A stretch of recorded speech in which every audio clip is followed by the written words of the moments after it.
Hello बच्चों, क्या हाल चाल, कैसे हैं आप लोग? कैसी चल रही है आपकी पढ़ाई? मैं हूं अभिषेक जैन और मैं स्वागत करता हूं आपका PW JEE Hindi medium channel पर। आज एक ऐसे टॉपिक पर हम लोग बात करने वाले हैं जिसको लेकर बहुत सारे बच्चे परेशान रहते हैं, खास करके अपने अर्जुना और लक्ष्य वाले बच्चे, जिन्हें स्कूल और जेई दोनों साथ में मैनेज करना पड़ता है और कई बार जो है दोनों जगह की चीजें छूट जाती हैं। अब हमें किस तरह से चीज़ों को प्राथमिकताएँ देनी चाहिए, किसको पहले रखें, किसको बाद में रखें, कैसे अपना दिन प्लान करें, कैसे अपना वीक प्लान करें, कैसे अपना मंथ प्लान करें, ये सारी बातें मैं बहुत डिटेल में आपको बताने वाला हूँ। ध्यान से सुनना, लास्ट तक सुनना, बहुत ज़रूरी पॉइंट्स मैं आपको बताऊँगा और शायद उन पॉइंट्स पर आप अमल करें तो आपको परिवर्तन होते हुए दिखाई दे सकते हैं। तो सबसे पहले स्कूल वर्सेस जेई, इसको हमें बोलना बंद कर देना चाहिए। स्कूल वर्सेस जेई नहीं होता है, ये होता है स्कूल प्लस जेई।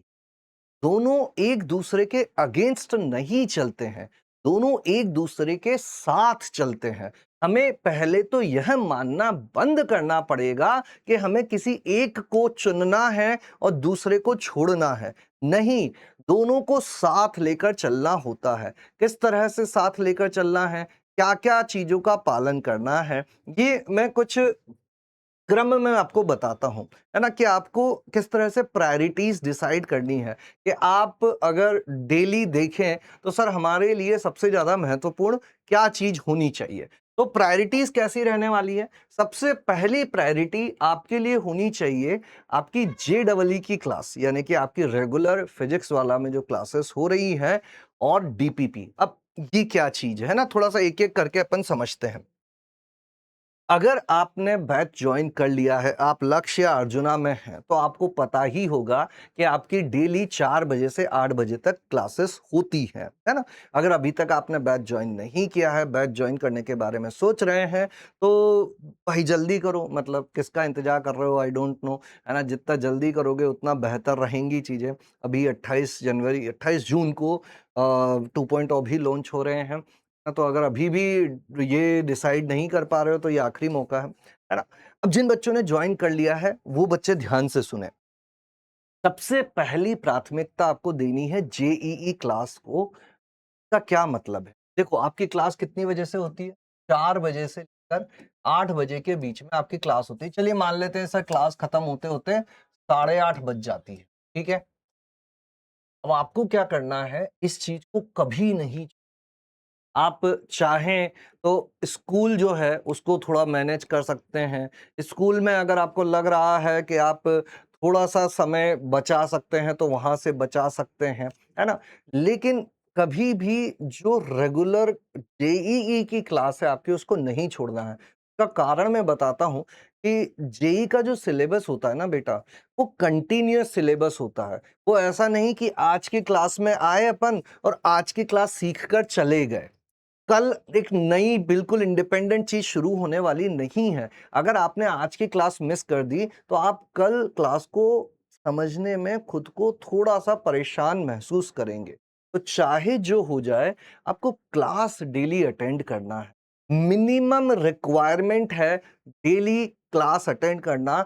ये आपकी प्रायोरिटी होनी चाहिए, सबसे टॉप मोस्ट प्रायोरिटी होनी चाहिए। इसके लिए आपको जो छोड़ना पड़े, आप वो छोड़ देंगे।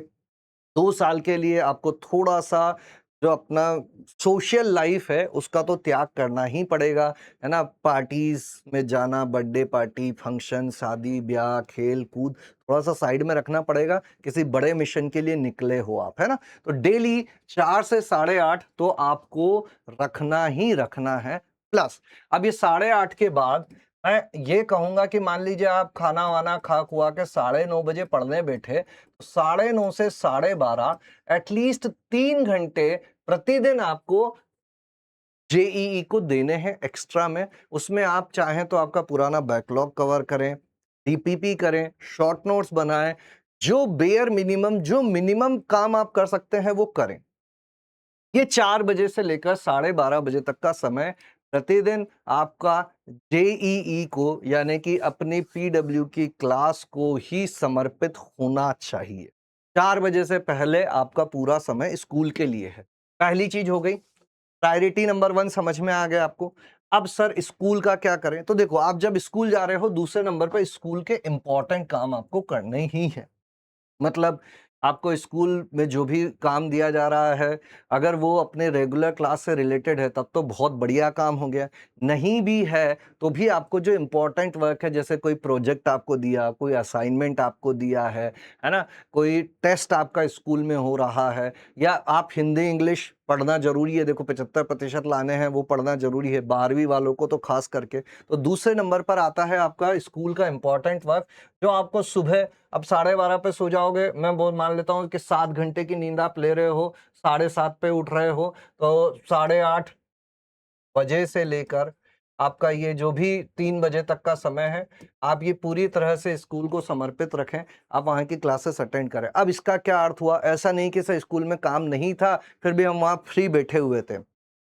यहाँ जो डीपीपी वगैरह है, ये अगर रात को पूरी नहीं हो पाई, स्कूल के बीच में समय निकाल कर करें। आपको सोशली डिस्कनेक्ट होना पड़ेगा।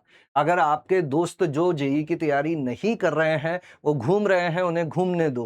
तुम्हें अभी 2 साल घूमना बंद करना पड़ेगा। अगर मैनेज करना, इसी को तो मैनेज करना कहते हैं। अगर हम लोग सब कुछ कर लें, तो फिर उसे मैनेज करना थोड़ी ना कहेंगे। मैनेज करने का अर्थ ही यही है कि हम थोड़ा-थोड़ा हर चीज़ को समय दें।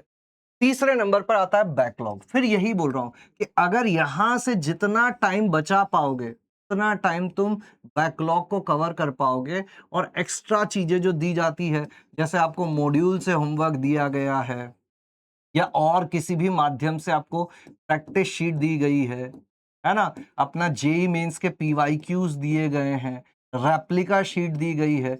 ये सब आप कब करोगे? जब आपके पहले 3 काम पूरे हो रखे हैं, जब आपने क्लासेस सबसे पहले अटेंड कर ली है, स्कूल की ज़रूरी चीज़ें कर ली है, बैकलॉग क्लियर कर लिया है, तो आप यहाँ पर आ पाओगे। तो इसी क्रम में हमें चीज़ों का पालन करना है। ठीक है? अब कैसे करोगे? देखो, एक तो आपके पास टाइम टेबल होना चाहिए। हर बच्चे को एक टाइम टेबल अवश्य बनाना है। अब उसको हम फॉलो कर पाएँ, नहीं कर पाएँ, वो दूसरी बात है। अगर तुम्हें पता रहेगा क्या करना है, तब तो कर पाओगे ना। चलो, तुमने डिसाइड किया कि मैं 1 दिन में 10 घंटे पढ़ूँगा। अरे! तोड़-फोड़ के 6-7 घंटे भी पढ़ लिए, तो भी फ़ायदेमंद ही रहा ना। अगर तुम्हारे पास कोई टाइम टेबल ही नहीं है, तो तुम कुछ कर ही नहीं पाओगे। तो सबसे पहले बनाओ एक टाइम टेबल। भले इस टाइम टेबल को तुम्हें वीकली चेंज करना पड़े, है ना? इसको बार-बार रिपीट कर के बेहतर बनाने की कोशिश करो। कोई भी टाइम टेबल परफेक्ट नहीं होता है, उसे परफेक्ट बनाना पड़ता है। आप आज एक टाइम टेबल बनाओ, उसको फॉलो करने की कोशिश करो। 90%, 80%, 70% जितना फॉलो कर पा रहे हो, उतना फॉलो करो, लेकिन आपके पास टाइम टेबल होना चाहिए। उस टाइम टेबल में फिजिक्स वाला की डेली क्लासेस ये ज़रूरी है, ये आपको अटेंड करना ही करना है, इसके बिना काम नहीं होगा। उस टाइम टेबल में जो भी आपका स्कूल का इम्पोर्टेंट वर्क है, असाइनमेंट्स हैं, प्रोजेक्ट्स हैं, जो भी आपको दिए हुए हैं, वो आपको करने ही करने हैं। इसको आपको नहीं छोड़ना है।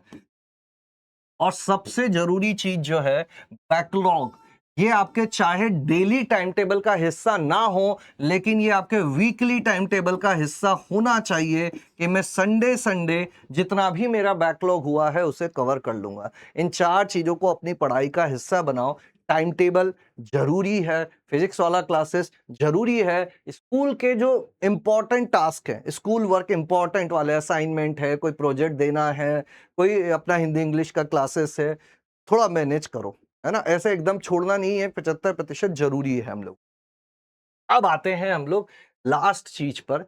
2 लास्ट चीज जो आप लोगों को किसी तरह से करना पड़ेगा। टेस्ट। मैं फिर से बोल रहा हूं, कभी भी हमारी तैयारी 100% नहीं होगी, और किसी की भी नहीं होती है। अगर आप AIR 1 को भी उठा के उससे पूछोगे, तो वो भी यही कहेगा कि मेरी तैयारी 100% नहीं थी, मैं ये और पढ़ना चाहता था। ये ऐसा थोड़ी ना होता, लास्ट दिन तक पढ़ते रहते हैं ना लोग। तो इस चीज को भूल जाओ कि किसी दिन तुम परफेक्ट बन जाओगे। Perfection is a myth. बस आओ, करो, टेस्ट दो। जितने ज्यादा टेस्ट दोगे, उतना ज्यादा तुम्हें टेस्ट देने की आदत हो जाएगी। एग्जाम के माहौल में तुम परफॉर्म करना सीख जाओगे।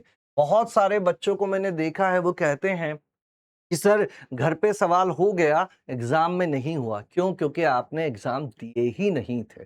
एग्ज़ाम देना बहुत ज़रूरी है, चाहे आप 1 चैप्टर कम पढ़ लेना, लेकिन एग्ज़ाम ज़रूर देना, क्योंकि तुम्हें पता ही नहीं चलेगा कि कहाँ गलतियाँ होती है, टाइम मैनेजमेंट कैसे किया जाता है, प्रेशर सिचुएशन में कैसे परफ़ॉर्म किया जाता है।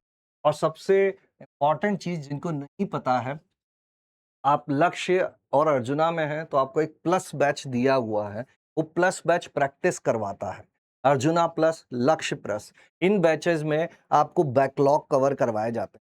अब आप स्कूल जा रहे हैं, हो सकता है किसी चैप्टर में कुछ चीज़ छूट गई है, तो आप अर्जुना प्लस, लक्ष्य प्लस से बैकलॉग क्लियर कर सकते हैं। आपने सारा काम कर लिया है, आप यहाँ पर पीवाईक्यूज़ की प्रैक्टिस कर सकते हैं, रेप्लिका शीट की प्रैक्टिस कर सकते हैं, टेस्ट के सॉल्यूशन देख सकते हैं। तो इसको बहुत अच्छे से आपको यूटिलाइज़ करना है। जो प्लस बैचेज़ हैं, जो बच्चे ऑलरेडी लक्ष्य और अर्जुना में हैं, उनको इसके बारे में पता होगा। जो नहीं है, लेने के बारे में सोच रहे हैं, मैं फिर से बता देता हूँ, ये एक बहुत शानदार चीज़ है जो इसी साल शुरू की गई है और बहुत फ़ायदेमंद साबित हो रही है। अगर आप अभी भी यही सोच रहे हैं, तो भैया 28 तारीख से फिर मैं बता दे रहा हूँ तुम लोगों को कि अगर अभी भी शुरू करने का सोच रहे हो, सफिशिएंट टाइम है, लेकिन इसके बाद बहुत देर हो जाएगी।